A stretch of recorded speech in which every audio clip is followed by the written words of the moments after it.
magsalita. Ayan. At kasama kasi itong kahabaan ng Recto Avenue at ang Rizal Avenue sa mga tinukoy ng MMDA na saklaw ng pagbabalik ng law contact policy. Pero kung titingnan mo yung kanilang very good kay Alan Gatos, mukhang next improvement dito sa respeto sa may hula.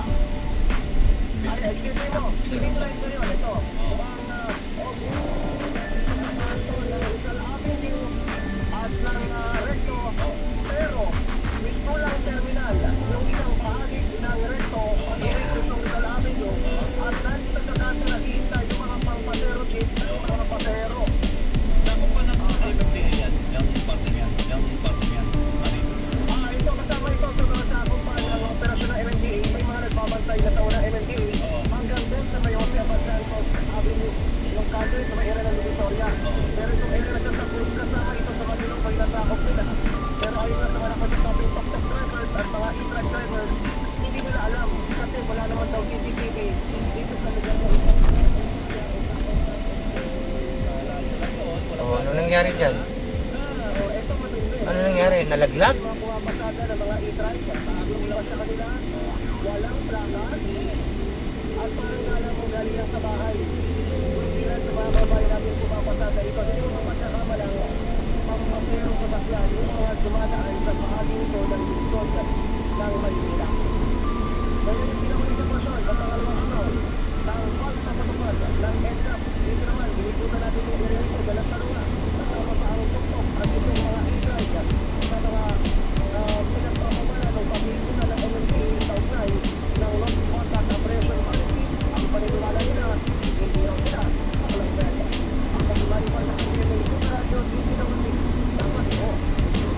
Gago yung truck na yun, oh. Tanga.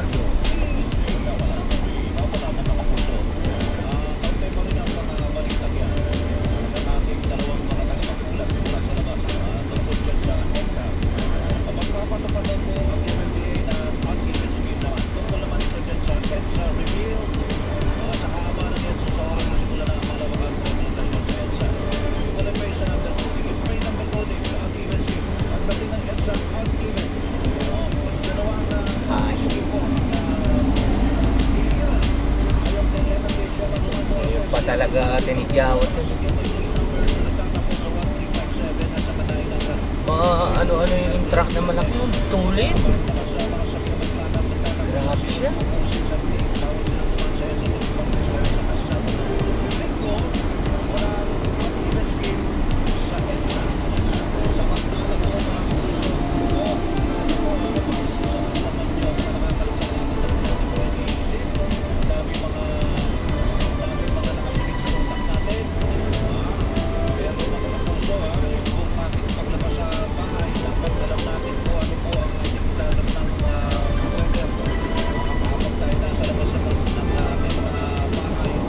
Maabutan yung truck yung mabilis. Matawag yun. Ang bilis niya eh.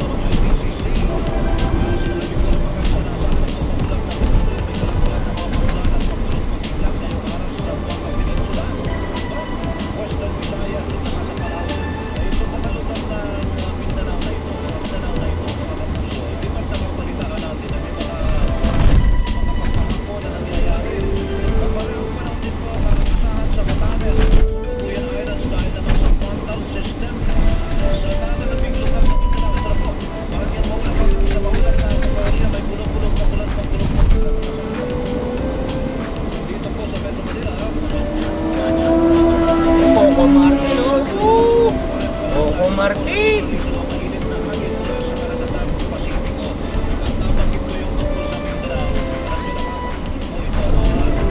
Nadabiyahan.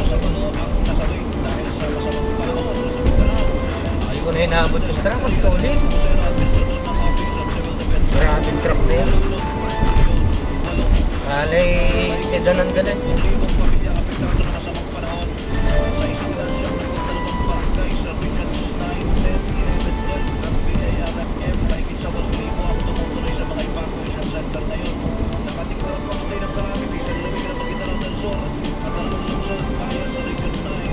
sa PIMF,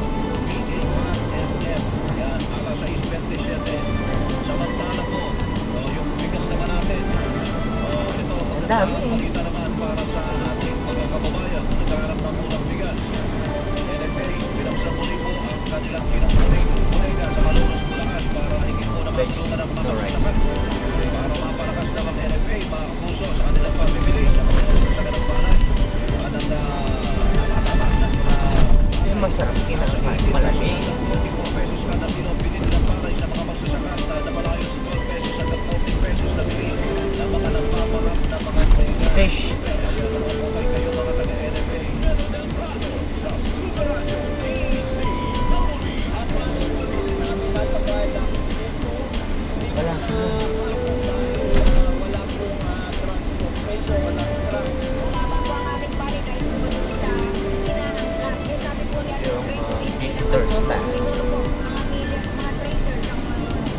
warning and symptoms persist, consult your doctor. Mga kapuso, pagdating sa sobrang sakit ng katawan, mainam na uminom ng gamot na bukod sa magaling, careful din. Ang Planax na may kontramaganang pangunahing dahilan ng sobrang sakit ng katawan, gaya ng back pain, knee pain, at shoulder pain. May pag-aaral din na ang naproxen gaya ng Planax ay may mababang risk sa puso, kaya panatag ka sa Planax. Kaya sa sobrang sakit, panatag sa Planax. Also available, Planax Hot, non-greasy, and non-staining rheumatic and body pain cream. Naproxen sodium is the generic name of Planax, and methyl salicylate plus menthol plus eugenol is the generic name of Planax Hot. Naproxen sodium is the generic name of Planax. If symptoms persist, consult your doctor.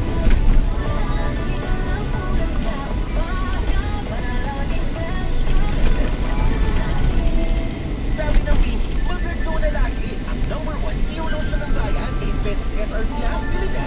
Just like Beanie, mag-Rexona lagi para fresh palagi. Laging maging mapanuri sa mga Thursday gamot pa na to. pinipili, mapanganib sa kalusugan ng Yun. mga fake medicines dahil maaaring hindi tama ang mga ingredients o kaya ay mali ang dosage ng mga ito. Maaari ka rin makaranas ng mga hindi inaasahang side effects o kaya ay lalong paglala ng iyong sakit. Upang makasiguradong ligtas, bumili lamang ng Okay mga mo eh. mapagkakatiwalaang gamot sa mga Wow. kilalang butika. At para siguradong safe at legalidad ng gamot, hanapin ang check.